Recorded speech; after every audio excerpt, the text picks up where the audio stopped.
ప్రభువును రక్షకుడైన యేసుక్రీస్తు వారి నామంలో ఈ మాటలు వింటున్న ఆత్మీయ కుటుంబ సభ్యులందరికీ నా యొక్క హృదయపూర్వక వందనాలు. అందరూ బాగున్నారు కదా? ప్రభు కృపలో మీరంతా క్షేమముగా ఉన్నారని నమ్ముతూ ఉన్నాను. ఈరోజు నా కోసం ఆత్మీయ కార్యక్రమానికి మిమ్మల్ని అందరినీ ప్రేమపూర్వకంగా ఆహ్వానిస్తూ ఉన్నాను. చిన్న ప్రార్థన. పరిశుద్ధుడ, ప్రేమగల తండ్రి, కనికరం గల దేవానికి వందనాలు. ఈ సమయంలో నీ మాటలు వినడానికి ఆశ కలిగి ఉంటుండగా వాక్యం ద్వారా మీరు మాతో మాట్లాడమని యేసునామంలో ప్రార్థిస్తున్నాము తండ్రి. ఆమేన్. ఈరోజు దేవుని వాక్యము కీర్తన గ్రంథము 75వ కీర్తన 7వ చరణము. దేవుడే తీర్పు తీర్చువాడు, ఆయన ఒకరిని తగ్గించును, ఒకరిని హెచ్చించును. ఈ వాక్య భాగాన్ని మనము పరిశీలన చేసినట్లయితే కొన్ని విషయాలు మనము చూడగలుగుతాం. అవేంటి అంటే, దేవుడే తీర్పు తీర్చువాడు. ఈరోజు లోకంలో మనము జీవిస్తూ ఉన్నప్పుడు అనేక మంది మనకి తీర్పులు తీరుస్తూ ఉంటారు. ఆ తీర్పును బట్టి మనము దిగులు చెందుతూ ఉంటాం, లేదా ఇతరులకు మనము తీర్పు తీరుస్తూ ఉంటాం. కానీ మన మీద తీర్పు తీర్చేవాడు ఎవరు అంటే, దేవుడే తీర్పు తీర్చేవాడు. దేవుని నామానికి మహిమ కలుగును గాక. ఈరోజు నీ మీద ఎవరైతే తీర్పు తీరుస్తూ ఉన్నారో, ఎవరైతే నిందలేస్తూ ఉన్నారో, వాటిని బట్టి నేను కలత చెందవలసిన అవసరం లేదు, దిగులు చెందవలసిన అవసరం లేదు. తీర్పు ఎవరు తీరుస్తారు? దేవుడు తీరుస్తాడు. మనం చాలా యథార్థంగా జీవిస్తూ ఉన్నప్పుడు, మనము చాలా నమ్మకంగా జీవిస్తూ ఉన్నప్పుడు అనేక మంది మన గురించి తీర్పు తీరుస్తూ మన మీద బురద జల్లే ప్రయత్నం చేస్తూ ఉంటారు. అలాంటి సందర్భంలో మనము కృంగిపోతూ ఉంటాం. అలాంటి పరిస్థితుల్లో మనము దిగులు చెందుతూ ఉంటాం. కానీ నిజమైనటువంటి తీర్పు ఎవరు తీరుస్తారంటే, మన దేవుడే తీర్పు తీర్చేవాడు. కాబట్టి మనుషుల తీర్పుకు ఏమాత్రము మనము భయపడవలసిన అవసరము లేదు.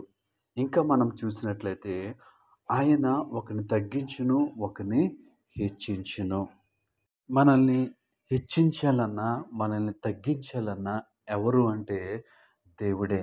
అది కూడా దేవుడే చేయగలడు. కాబట్టి మనుషులు మనల్ని తగ్గించటానికి, లేదంటే మన స్థితిని తగ్గించటానికి, మన ఉద్యోగాల్లో, ఈ లోకంలో మనమున్నటువంటి ఏ స్థితిలోనైనా తగ్గించటానికి మనుషులు ప్రయత్నం చేస్తూ ఉన్నప్పుడు మనం ఏమాత్రము కలత చెందకూడదు. ఏమాత్రము మనము దిగులు చెందకూడదు. ఎందుకో తెలుసా? ఒకరిని తగ్గించాలన్నా, హెచ్చించాలన్నా దేవుడే దాన్ని చేయగలడు. దేవునామానికి మహిమ కలుగును గాక. మనుషులు చేసేటువంటివి తాత్కాలికంగా ఉండొచ్చు. వారి ఆనందం కోసము ఏదో తీర్పు తీర్చేయచ్చు, లేదా మనం తగ్గించటానికి ఏదో ఒక ప్రయత్నం చేయొచ్చు. కానీ నిజముగా మనుషుల చేతిలో తగ్గించాలన్నా, హెచ్చించాలన్న మనుషుని వశములో లేదు. దేవుడే ఒకరిని తగ్గించును, ఒకరిని హెచ్చించును. కాబట్టి ఇతరులు మనకి తీర్పు తీరుస్తూ ఉన్నప్పుడు, లేదా ఇతరులు మన యొక్క స్థితిని తగ్గించి మాట్లాడుతూ ఉన్నప్పుడు మనం ఎంత మాత్రము మన విశ్వాసాన్ని కోల్పోకూడదు. మనం ఎంత మాత్రము మనము దిగులు చెందకూడదు. ఎందుకంటే దేవుడే తీర్పు తీర్చువాడు. ఒకరిని తగ్గించి ఒకరిని హెచ్చించువాడు దేవుడే. కాబట్టి మనుషుల తీర్పులకు ఏమాత్రము కూడా మనము కలత చెంది దిగులు చెందకూడదు. మనుషులు మన స్థితిని తగ్గించి మాట్లాడినప్పుడు, మనుషులు మనల్ని తగ్గించటానికి ప్రయత్నం చేసినప్పుడు, అవి ఏ విధమైన ప్రయత్నాలైనా సరే మనం ఎంత మాత్రము కూడా కలత చెందకూడదు. ఎందుకో తెలుసా? దేవుడే తీర్పు తీర్చువాడు.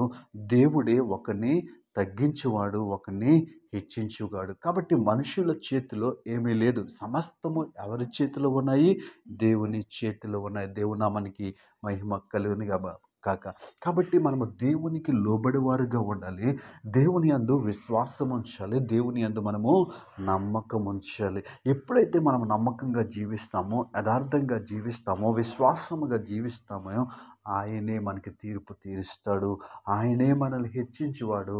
ఆయనే మనల్ని తగ్గించువాడు. ఆయన మరి ఎందుకు తగ్గిస్తాడు అంటే, అక్కడ ఉన్నటువంటి కీడులోంచి మనల్ని తప్పించటానికి, అక్కడ ఉన్నటువంటి సమస్యలోంచి మనల్ని తప్పించటానికి ఆయన మనల్ని తగ్గించేవాడు. దేవునామానికి మహిమ కలుగును గాక. కాబట్టి ఎలాంటి పరిస్థితులు లోకంలో ఎదురవుతూ ఉంటాయి.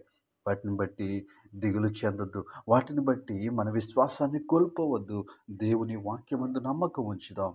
దేవుని వాక్యమందు విశ్వాసం ఉంచుదాం. ఆయనలో విశ్వాసంలో మనం ముందుకు సాగిపోతే దేవుడే మనకి సహాయం చేస్తాడు. అట్టి కృప దేవుడు మనకి అనుగ్రహించును గాక. ఆమేన్.